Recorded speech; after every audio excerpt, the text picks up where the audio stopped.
అయిపోయింది. నేను ఏదైతే జరగద్దనుకున్నానో ఈ మూవీకెళ్ళే ముందు నాకు చాలా డౌట్స్ ఉన్నాయి భయ్య. ఇంతమంది స్టార్ కాస్ట్ అసలు వాళ్ళ క్యారెక్టర్‌ని ఎస్టాబ్లిష్ చేసేందుకు స్క్రీన్ టైమ్ ఉంటుందా? గ్యాంగ్‌స్టర్ మూవీ తీయడానికి వెళ్ళి మధ్యలో ఎమోషన్ యాడ్ చేసి మూవీని ఎటు తీసుకెళ్లాలో అర్థం కాక స్క్రీన్ ప్లే పాడు చేస్తారా?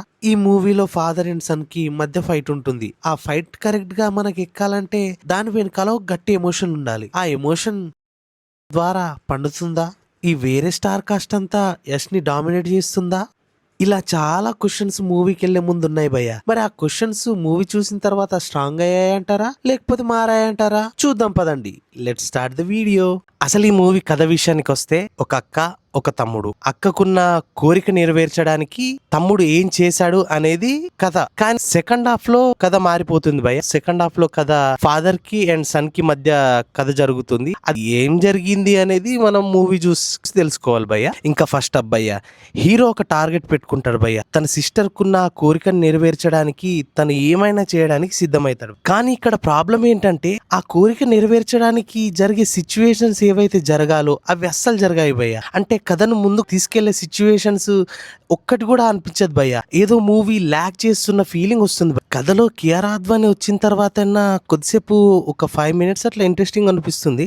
ఇప్పటికన్నా కథ చేంజ్ అవుతుంది కావచ్చు అని అనిపించింది భయ్య. కానీ కొద్దిసేపటి తర్వాత మళ్ళీ రొటీన్ అనిపిస్తుంది భయ్య. మళ్ళా అవే గ్యాంగ్స్టర్స్, మళ్ళా ఫైటింగ్స్, మళ్ళా యాక్షన్ సీక్వెన్సెస్. ఆ యాక్షన్ సీక్వెన్సెస్ కు బ్యాక్గ్రౌండ్ లో అసలు ఎమోషన్ లేకపోవడం వల్లనో లేకపోతే కరెక్ట్ లాజిక్ లేకపోవడం వల్లనో ఆ ఫైట్ సీన్లను కూడా మనం అంతా ఎంజాయ్ చేసిన ఫీలింగ్ రాదు భయ్య. అండ్ ఫస్ట్ హాఫ్ లో గమనించినట్టయితే కొన్ని రొమాంటిక్ సీన్లు ఎక్కువనే ఉన్నాయి భయ్య.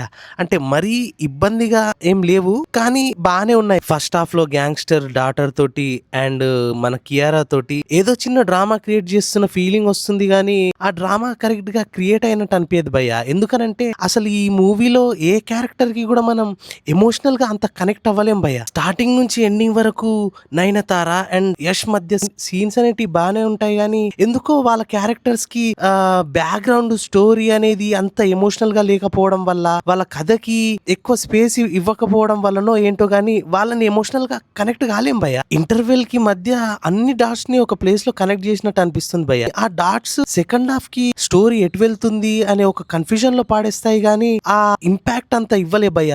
అది ఎమోషనల్ గా వర్కౌట్ అవుతుంది అని అనుకున్నారేమో గానీ అది ఎమోషనల్ గా మాత్రం అస్సలు కనెక్ట్ అవ్వలే భయ్య. ఇంకా సెకండ్ హాఫ్ సాంగ్ వరకు క్యారెక్టర్ ఏదైతే ఉందో అది ఇంట్రడక్షన్ ఉంటది భయ్య. ఆ ఇంట్రోలో బీజిఎం మాత్రం అదిరిపోయింది. ఇప్పటి నుంచి అన్న స్టోరీ కొంచెం ముందుకు వెళ్తుంది కావచ్చు అని అనిపిస్తుంది. 15 minutes వరకు స్టోరీ బాగానే వెళ్తున్నట్టు అనిపిస్తుంది కానీ దాని తర్వాత స్టోరీ మాత్రం రెగ్యులర్ గా అనిపిస్తుంది. సెకండ్ హాఫ్ లో మాట్లాడాల్సిన ఇంకో క్యారెక్టర్ ఏంటంటే రుక్మిణి వాసన్. రుక్మిణి గారి క్యారెక్టర్ ఇంట్రొడక్షన్ బాగుంటది భయ్య. అంటే ఒక మంచి ఇంట్రెస్టింగ్ సీక్వెన్స్ తో ఇంట్రో ఉంటుంది కానీ దాని తర్వాత ఆమె క్యారెక్టర్ కూడా మళ్ళీ రెగ్యులర్ గా అయిపోతుంది. క్యారెక్టర్స్ అయితే ఫస్ట్ హాఫ్ వరకు ఉంటాయో ఆ క్యారెక్టర్ కి అసలు సెకండ్ హాఫ్ లో లీడే ఉండదు భయ్య. స్టోరీ అక్కడికి అయిపోయినట్టు అనిపిస్తుంది. సెకండ్ హాఫ్ నుంచి కనీసం ఈ ఫాదర్ ఫైట్స్ ఏవైతే ఉంటాయో అవి కొద్దిసేపు మాత్రమే కొంచెం ఇంట్రెస్టింగ్ అనిపిస్తుంది భయ్య. దాని తర్వాత అది కూడా రెగ్యులర్ గానే అనిపిస్తుంది. ఆ ఫాదర్ సన్ మధ్య ఒక సీక్వెన్స్ ఉంటది భయ్య, ఇద్దరు మాట్లాడుకునే సీక్వెన్స్. అక్కడ ఏదో ఎమోషన్ పండిద్దామని అనుకున్నారు కానీ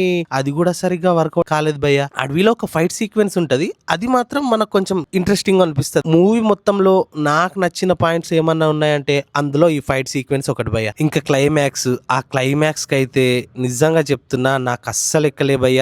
ఆ ట్విస్ట్ ఏదైతే ఉందో అది అసలు ఏదో ముందే రాసుకొని పెట్టుకొని కావాలని ఇరికిచ్చినట్టు అనిపించింది. ఆ ట్విస్ట్ అసలు తీసుకోలేకపోయినా నేను. అంటే లాజికల్ గా అనిపించేది. అండ్ క్లైమాక్స్ లో వచ్చే ఆ ఫైట్ సీక్వెన్స్ కూడా ఏదో సిల్లీ ఇష్యూ వల్ల వచ్చిన సీక్వెన్స్ ని తీసుకొచ్చి క్లైమాక్స్ లో పెట్టిరన్న ఫీలింగ్ వస్తుంది భయ్య. ఇంకా స్క్రీన్ ప్లే విషయానికి వస్తే చాలా ఇష్యూస్ ఉన్నాయి. క్యారెక్టర్స్ కి సరిగ్గా స్పేస్ ఇవ్వలేదు, వాళ్ళ బ్యాక్గ్రౌండ్ సరిగ్గా ఇవ్వలేదు. అంటే మనం ఎమోషనల్ గా కనెక్ట్ కావడానికి వాళ్ళ బ్యాక్ స్టోరీ ఏదైతే బాగా చూపించాలో అది అస్సలు చూపించలే భయ్య. చాలా తక్కువ స్పేస్ ఇచ్చారనిపించింది. అండ్ క్యారెక్టర్ కి మధ్య ఎమోషనల్ కనెక్షన్ అస్సలు ఉండదు. మనం కూడా క్యారెక్టర్స్ కి సరిగ్గా రూట్ చేయలేము. ఇంకా మూవీ వరల్డ్ బిల్డింగ్ ఏదైతే ఉందో సెకండ్ హాఫ్ లో మాత్రం కొంచెం ఇబ్బందిగా అనిపించింది భయ్య. అని అంటే ఓల్డ్ యష్ కి 90s టైప్ లాగా, యంగర్ యష్ కి ఏమో కొంచెము ఎర్లీ 20s లో ఉన్నట్టు ఆ గోవా వైబ్స్ కలర్ఫుల్ గా అలా చూపించేసరికి కొంచెం డిస్ట్రాక్ట్ అయినట్టు అనిపించింది. అంటే మరీ అంత ఇబ్బందిగా అనిపించలేదు కానీ అబ్జర్వ్ అప్లోడ్ చేస్తే మాత్రం కనిపిస్తుంది. ఇంకా డైరెక్షన్ భయ్య, డైరెక్షన్ గురించి మాట్లాడాలంటే కాస్ట్ మాత్రం బాగా